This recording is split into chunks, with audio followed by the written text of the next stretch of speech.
So I went to go visit a friend, and he wanted me to watch this documentary on the effect of religion on Black people as a community.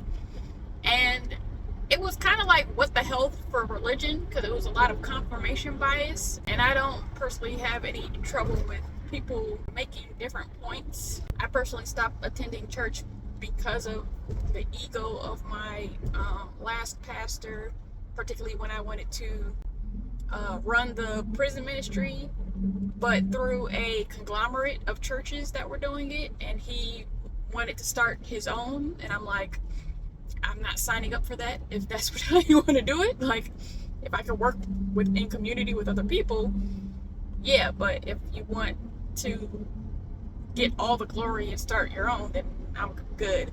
Additionally, when I would be listening to the sermons, sometimes I just didn't think that the people in the audience could differentiate between what was good and bad for them. So, and there was a myriad of other things. But I was watching this documentary, and something that was one of my takeaways is like, when people become atheists, why do you need people to join you in your atheism?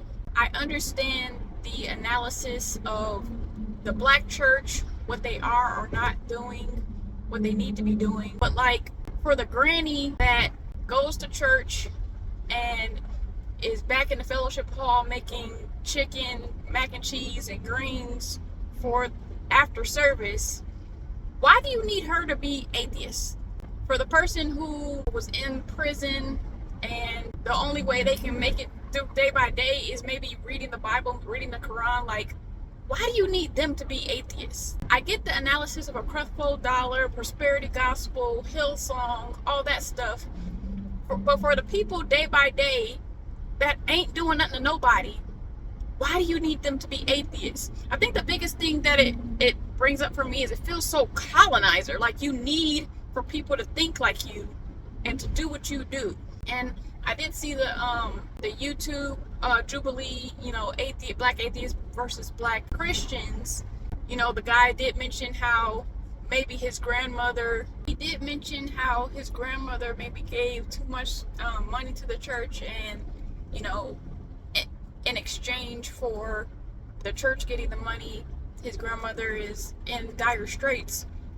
But in those instances, when you want somebody you're close to, or anyone, to not believe in this religion anymore, are you willing to be their alternative?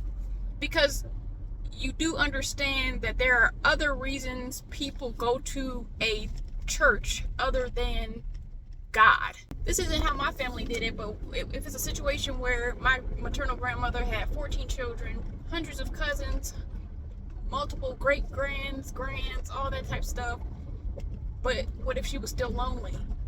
Are you going to be her community? Are you going to be that fill-in for what she gets from the church?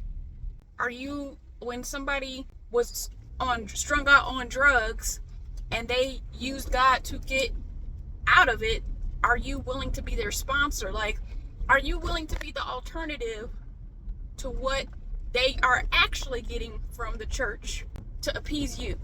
And additionally, you have to think about, like, if it is your granny, this lady done believed in God since before you were thought about, since before your parents was thought about, and you're gonna strip that from her for what? For your glory?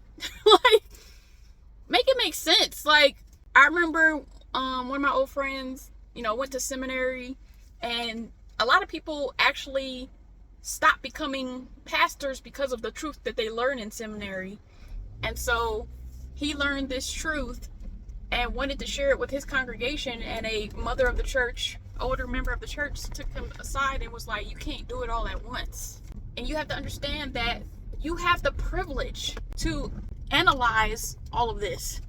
Your grandparents and sometimes your parents didn't have the privilege to do that. They just needed to survive, and God is how they survived. If nobody ain't doing nothing to nobody, why do you need them to be atheists?